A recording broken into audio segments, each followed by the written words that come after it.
总有一些傻瓜说，手里面的钱多了以后呢，容易贬值，要投资呢去做生意，让钱流动起来，去挣更多的一个钱，要投资一些优质的资产，跑赢现在的一个通胀啊。他们呢也给出了2个理由，第一个理由就是现在呢银行存款的一个利率呢那是越来越低，很多银行呢已经连续4次下调存款的一个利率了，包括现在3年期银行的存款利率呢在 2.6%，1年期的存款利率呢直接跌破到 2% 啊。所以说呢，他们就说呢，把钱呢放在银行里面根本就不划算，根本就跑不赢这个通胀。那第2个理由就是存款的一个购买力呢也是在持续的下降，把钱呢放在银行里面存起来呢根本就不划算。现在的整个人的生活成本，普通老百姓的生活成本呢也都是在上升，手里面的钱呢根本就跑不赢物价上涨的一个水平，也跑不赢一个通胀，而且呢钱是一直在贬值啊，越来越不值钱。所以说呢，把钱换成资产应对这个通胀。但是呢，我个人觉得呢，目前在银行里面有大量存款的人其实是并不多的啊，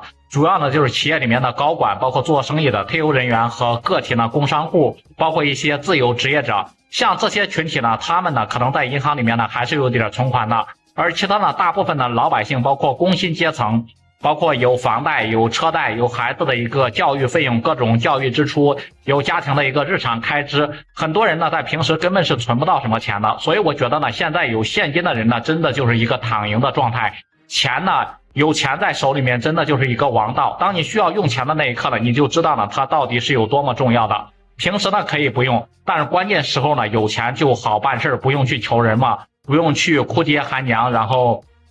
各种的，然后祈求别人嘛。另外就是现在的一个市场环境来说呢，如果说把钱呢拿去投资理财，做各种什么股票了，包括买基金什么的，风险呢还是比较大的。很多人在股市里面真的是亏的那是一塌糊涂，买一点低风险的，包括那种基金还有理财产品呢还是不错的，但有些基金呢它亏损也是非常严重的啊，没有人会为投资者去兜底的，所有的损失呢都是需要投资者自己承担的。所以总体来说呢，风险还是比较大的。另外有些人说呢，有钱，等钱多了以后呢是要创业，万一创业成功了，那么资产就可以翻倍了，就可以实现一夜暴富了。其实当下呢整体的一个环境真的是不适合创业的，尤其是在线下开一些什么实体门店的一些老板啊，基本上90%的都是亏钱的。大家可以看一下周边的商铺，有多少年年都是在出租，不停的在出租啊。你看一下现在整体的一个商业环境，路上呢基本上就没有什么人，门面呢是一排又一排都写着出租的一个字样，还写着什么旺铺招租，这都是些不正常的一个现象。如果说生意好做的话呢，别人为什么要转让呢？所以说呢，我觉得现在有钱呢，有现金呢，还是放在自己的兜里面才是最牢靠的。大家不要再听一些专家什么说有大量存款的人现在都是睡不着觉，他们的钱呢要贬值了，要缩水了。就算呢我们的钱会贬值会缩水，也不能沦为别人的一个韭菜，被别人割啊，被别人给收割。朋友们，你们觉得我说的有道理吗？也欢迎在评论区里面留言讨论。